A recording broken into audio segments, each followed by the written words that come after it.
Hello everyone, today I'm going to be watching Final Fantasy 15 review, BTS Adventures. Oh my god. Okay. I love Noctis. Seriously, I love him. I know so many people don't like Noctis in general because he's like a bit boring. But like, I like him because he is the natural. Like, he's not extremely funny, he's not extremely adventurous. He's the prince. He's literally that character. There are different characters. But my favorite is Angus for reasons. Dude. But yeah, let's check it out. 3, 2, 1, go. Spoilers in the video. Spinal Stagnancy 15 is one of the most unintentionally funny games ever made. Yeah, actually. That distinction lightly. It's trying its best. In this game, you play as John Fantasy, an intrepid prince of insomnia, accompanied by the BTS crew as they travel across Korea in their bid to dodge the draft and re-establish the Joseon dynasty with Jungkook as their one true king. If you can think of it, 15 has it. Do you want to conscript God to kill endangered animals? Entering Super Saiyan mode to kill a sea snake, compress a mountain-sized turtle into a black hole, and break the entire game's leveling system because of Noctis Caleb. Yeah, that's possible. Is it a good game? Well, that's debatable. The original person wanted to make the game a musical, but you know Okay, listen.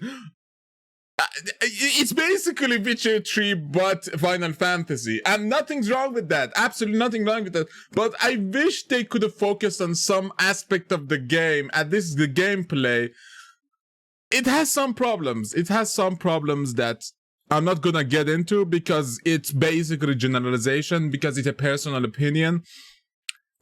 Sometimes I didn't enjoy the gameplay. Like, seriously, the combat, the fucking, the passive stuff, like the side stuff is alright, but the main gameplay is like they wanted to go with turn-based and then they didn't, and they just copied Witcher 3 but in a very MMORPG-esque way, so it doesn't feel right, you know? Decisions and other stuff is absolutely amazing. They added the hyper-realistic pizza. It just wouldn't be the same. This game is one of the most baffling design disasters that I've ever seen, and showing it to you in its full absurd glory is a service to my country. With hurricane force tonal shifts, batshit story, and utterly incomprehensible combat, there is no part of this game that didn't surprise me, although I don't think they intended that. So come along as we dive headfirst into the boy band madness and recall the finest game of 2016. If you know any Latin, this game is fucking insulting. Our story begins with the king of Korea, whose name is King Lightheaven, the 113th. One of the other problems is that you need to watch the anime to realize what the fuck is happening sometimes, and that's not good the game design. Look it up on the wiki. Their dynasty is only 2,000 years old, meaning for him to be there, every single male king must have fucked at 17. Maximum. He's busy disowning his son and our protagonist, Knight Lightheaven, in hopes that he will get some blonde bitch pussy. Noctis, my son. I have erectile dysfunction pussy at 17. What the fuck did he just say? He's busy disowning his son and our protagonist, Knight Lightheaven, in hopes that he will get some blonde bitch pussy. Noctis, my son. Blonde bitch pussy. That's oh my god, that's crazy the way he says it. Dysfunction. It's here that we're not entirely true. The BTS boys and all of their unique mechanics. Quicksilver is a light Slovenian femboy who exclusively fights through small arms fire. Fire Knowledge is a smart calculating man who shanks you with rusty knives. So hot. And Sword Friendship is a burly, the buff bear dude. who hits Not my type, with giant but love chunks of metal. With our friends assembled in our car out of gas, it's time to begin the game in earnest. Now, it's surprising me that they actually struggled to push their car, since Noctis can deflect punches from a fucking giant. This sets in motion a series of quirky adventures to satiate the bloodlust of Noctis can deflect punches from a fucking giant. This sets in motion a series... Okay, listen, was her name Sydney? I don't fucking remember that shit. I run, man. What the fuck is that? What the fuck is that outfit? How do you... that outfit bothered me for various reasons. They could have gone with something that is a bit like, you know, less like, what the fuck? I just don't get it. Like, yeah, it's hot and sexy, but like, why the first thing you see is that in the game? Like, they could have like saved that outfit for like maybe an occasion or like an adventure with her. not just the main outfit, you know? Of quirky adventures to satiate the bloodlust of Park Ji-min. It's time to talk about that combat, or better known as a 19th century safari. Take that, Cecil the Lion. When it works, you're dashing between enemies, performing mid-air backflips, and teleporting around fast enough to burn my graphics card. For the other half, though, it's imbalanced as fuck. Let's go on a quest to explore a level 20 cave. In order to get there, you'll have to drive down the street, take the path, and fight the mandatory level 54 Giga Snake. Endgame bosses are level 53. I'm not even 10 hours in. Fortunately, you could run right past it and straight into the instant king crabs. I'm convinced they put this here by accident. There is no reasonable explanation. So There's really no reason for them to put... Oh my god, it's like the game makes it... It's not annoying, it's just like...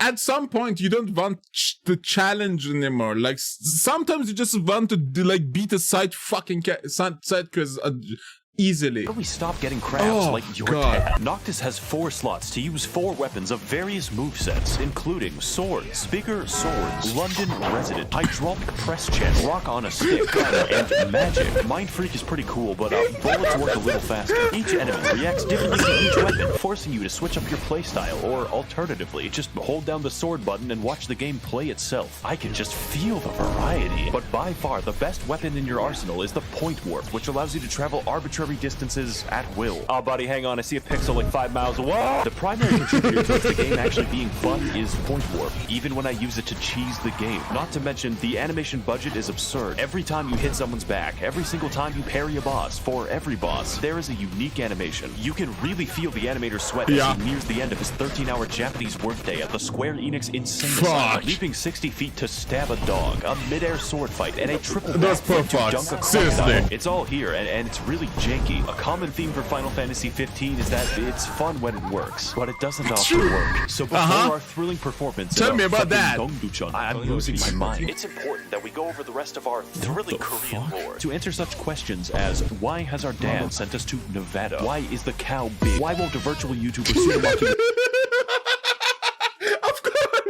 Of course, you have to bring Votama into this. Tommy, collaborate with me. Because I don't know. Because you're controversial. I don't know. People in the comment section are crazy. Like they think that I'm actually really talking about them collabing. Listen, it might happen, it might not happen, and he can do it. He's crazy enough for Watama's ability says. Watame is chill, but like he's crazy enough to make it happen. Like seriously. There are 6 gods or some shit, and they made humans for fun. Big mistake. These include Dwayne The Rock Johnson, the Wizard, the Snake, the Unsafe for YouTube, Unlimited Blinkworks, and the God of Breakdancing. The Tango Totem in particular was very helpful and told us how to turn on our stove. From this, the beautiful and powerful civilization Oh my god, City Skylines! Play that shit. Solheim had risen to try and kill the gods immediately, presumably with enough nukes to make Belka look like Clown College. This, of course, forces the dancing deity to strike them down, creating demons and alternative political philosophies. This pisses everyone off and begins the First Korean War, forcing the gods to give the kings of Lucis some cool swag and the K-pop crystal, forever dividing humanity and preventing the manifestation of white people juche. So after the defeat of the Samba Scourge, the gods took a nap for like several... I can't believe he's fucking right though. It's almost the same, but very different. 1,000 years, leaving the maintenance of Earth to the kings of Lucis, apparently seeing no problem with this. So anyways, the Niflheim Empire just takes over the entire planet using an army of Juche demon terminators. Their new goal is to kill all of the gods again, except this time demon terminators. Their new goal is to kill all of the gods again, except this time while they're sleeping, and by the time our game begins, the kingdom of Lucis has retreated to 1 city. I guess the god's blessing is just shit. Now, what do you think happens the literal instant that you leave the city for an arranged marriage with the Empire? Yeah, they killed the Empire. Do I hear skydiving? It was sad, it was sad, it was actually sad.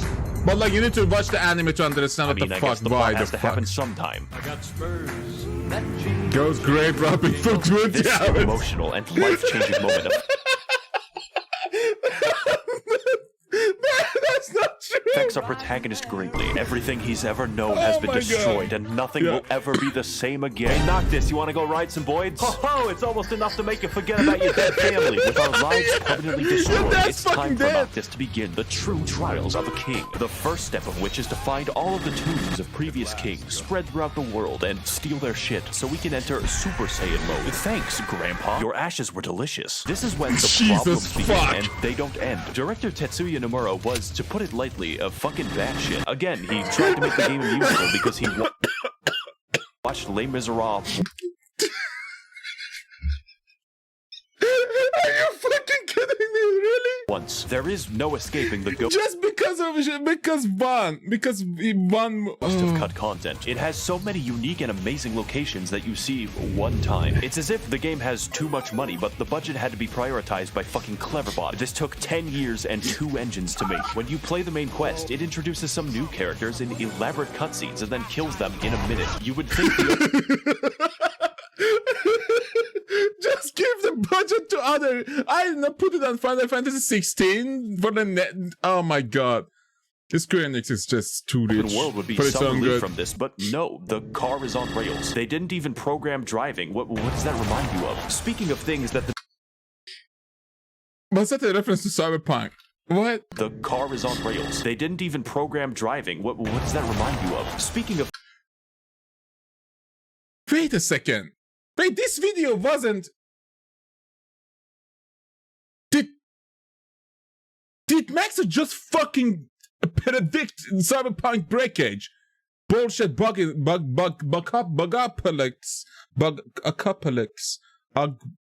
can't say things that the developers forgot to do. Side quests, there's a few of them, but out of the 206 possible activities, there were only 2 that were good. How can this be? Well, the best way to describe why is to engage in.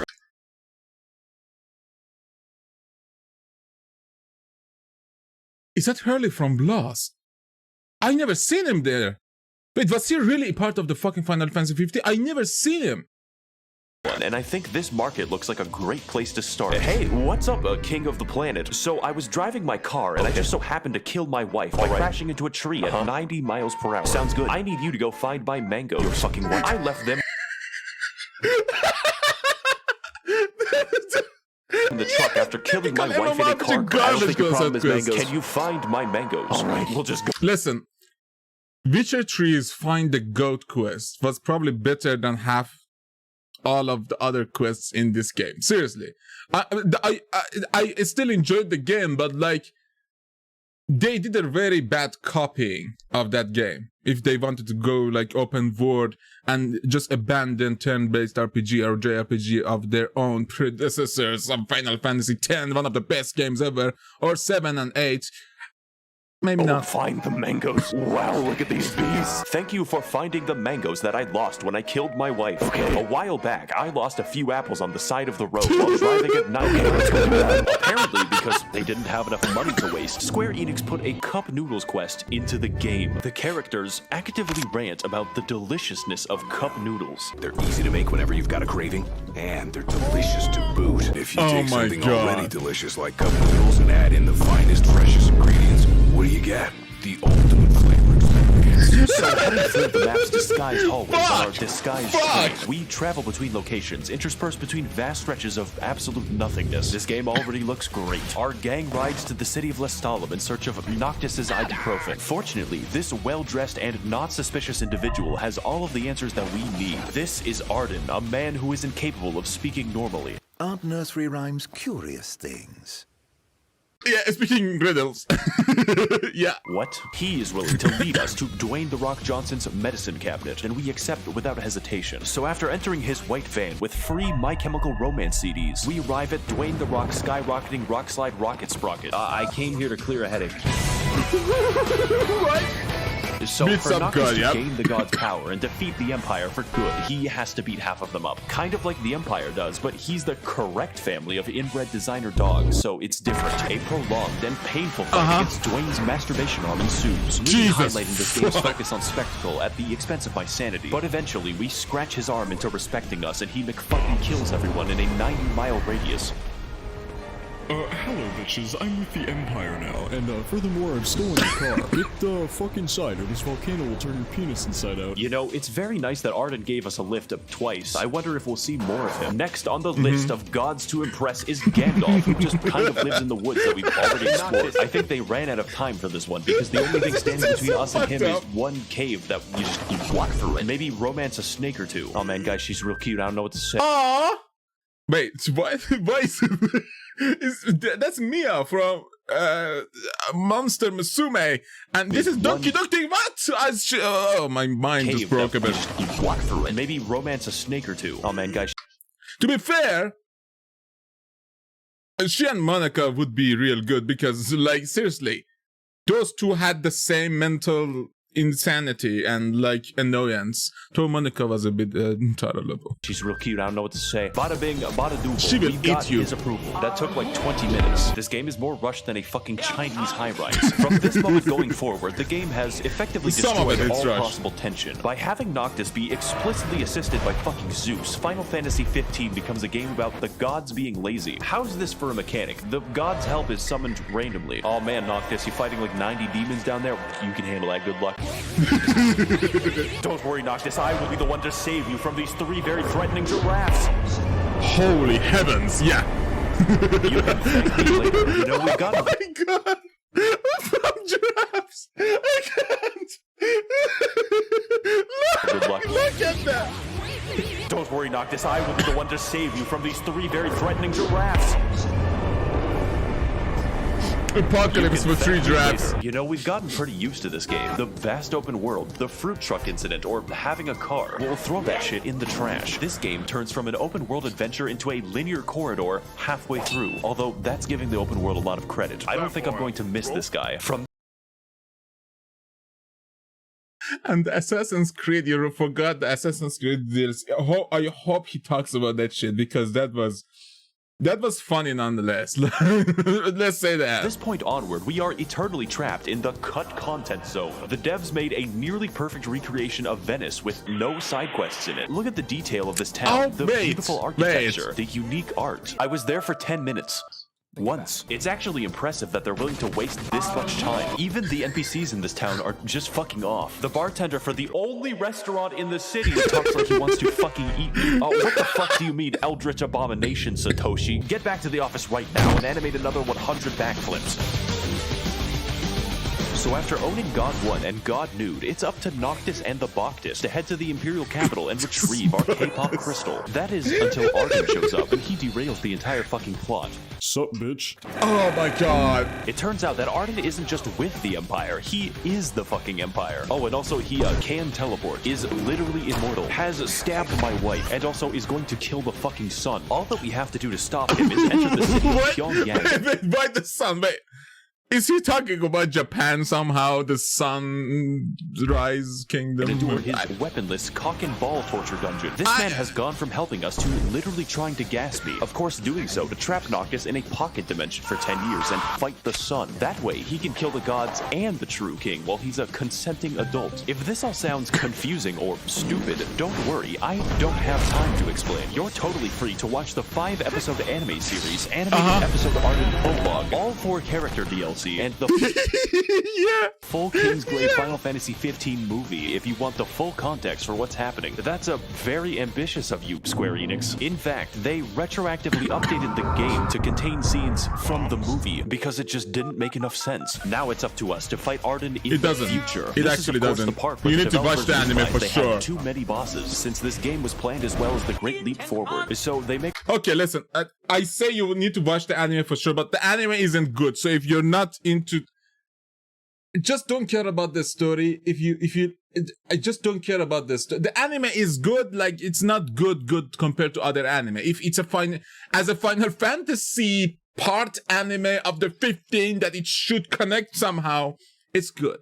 But generally the story is just like many bosses, since this game was planned as well as the Great Leap Forward, so they make us fight like 5 in a row. That is some pacing. Not to mention, they're all very difficult. One might say absolutely unplayable. As it turns out, valuing your own time by not playing the shitty fetch quests gives your experience vastly below what is expected. We aren't even strong enough to fight the big snake. I could go back and do some quests if I was fucking stupid. No, we're going to do something much worse. How to break the entire so what you're game. gonna want to do is travel back in time to Venice and endure the 5 minutes of gondola riding. You cannot skip it. We do this to head to the cannibal restaurant and dine on some photorealistic lasagna. This step is non-negotiable. Next, what you're going to want to do is time travel further in the past to Nevada. Watch out for this guy. He might try to steal the platinum chip. Go and initiate the quest where you're supposed to fight the huge fucking blastoids for 2 hours. You can try to summon God, but he is powerless against the big turtle. Congratulations, you've unleashed unstoppable death into this world for 2 hours. You can try to summon God, but he is powerless against the big turtle. Congratulations, you've... I want to see that. For 2 hours. You can try to summon God, but he is powerless against the big turtle. That's amazing. That just that much fun. Congratulations, you've unleashed unstoppable death into this world, and now it's up to you to destroy it. This is the Ring of the Lucio. You get it after visiting the 2-hour ball twisting dungeon and can be used to compress enemies out of existence. For no discernible reason, it works on the turtle, instantaneously killing him via compression into a stellar object. That is a lot of XP. Now, XP is applied only when you sleep and can be enhanced by sleeping in a hotel, which is multiplied by 3 if you eat lasagna. It's time to travel back to the future that's into actually an alternate fucking timeline where we've gone Garfield, and by editing the past in Nevada, we have altered the future. Congratulations, you now have the XP equivalent of 3 giant turtles. The game is over. Why even play anymore? All that's left is to strut back to the Arden Gauntlet and let the game play itself. Just take caution when time traveling that you do not get absorbed into the eternally falling hellscape. Now we can break through Arden's big cocoon using the help of each god individually. Although, they apparently can't just kill him because that would free me from this nightmare. Your wife's ghost also shows up, and I'm gonna be honest, I forgot that Luna Freya was in the game because she's a walking plot device. The game has no autonomous women in it. Very based of you, Japan. As for the ending of the game, it's everything that the developers had left over. Big Dog, fuck it, he's in the game now. Breakdancing man, yeah, do it, just put him in the geometry. Hey Noctis, I need your help to retrieve 10 metal after I killed my wife. I thought I was done with this. And of course, killing Noctis's grandparents with a fucking bazooka. So by the time we've reached what is essentially the Joker, I can say with confidence that I am fucking done. It's very fitting that Arden's only motivation as a villain is to personally screw with me until the final battle, because that's exactly what the game has accomplished. The game even says it out loud. Spite's all that's kept him going. Really, you're gonna go with just spite? Killing Arden is pretty much a formality at this point, only made more expedient when God gets off his ass and actually helps me by ruining the final boss fight. What a cool mechanic. 4 fucking times that Much shit like happened. the rest of the game, I don't know what's happening, and yet I'm winning. Now, as I watch Noctis painfully throw his body onto the various Today's things of light subject, unconventional warfare tactics. the game even feels the need to be so Holy ridiculous fuck! and dramatic that Noctis McFucking kills himself so that he can double kill Arden in the afterlife. But really, that's just part of the charm. Final Fantasy XV realizes to some extent just how ridiculous it's being. The fact that it doesn't care for even a second how much money it throws away, how over the top the set pieces are, or just how fucked up the pacing is kind of endearing. The game has altered genres hour by hour. It has both too much money and not enough money. It's both an open world game and a string of set pieces. And the combat is great. It's all over the place. It's terrible. One could say it depends on your outlook. There's this moment near the end of the game where it asks you to reflect. It's taken pictures of you throughout the game, and I was going to choose the one that exemplified my playthrough. I didn't think that it meant much until the final cutscene where Noctis shows a picture of the massive turtle to his wife, looking fondly back at all the broken experiences he went through, and I burst out laughing for several minutes. Nothing will ever describe to you what the game is about more than that. This product is not worth any of your money. It will never be, but holy shit, maybe it was worth my time. Yeah. It's the memories. I would like to thank the Illuminati for funding this channel with their reptilian dark money to prevent my starvation. Please If send you some would like to Illuminati contribute to my the way. channel and ensure the reign of our lizard overlords, you can head to my Patreon to learn more. Thank you all for watching and waiting, and of course, you have 9 days to live. Holy shit. Okay. Yeah. But if the game tries to be good at everything, and it kind of is mediocre at all of them, almost. But yeah, it looks good. The game actually looked good. I played it on PC because I never had it console. In the video. Holy shit, though. Yeah, Max0r never disappoints. Max0r never disappoints. But yeah, that's it for now. If you enjoyed, please leave a like and subscribe for now. Have a nice day and goodbye, everyone.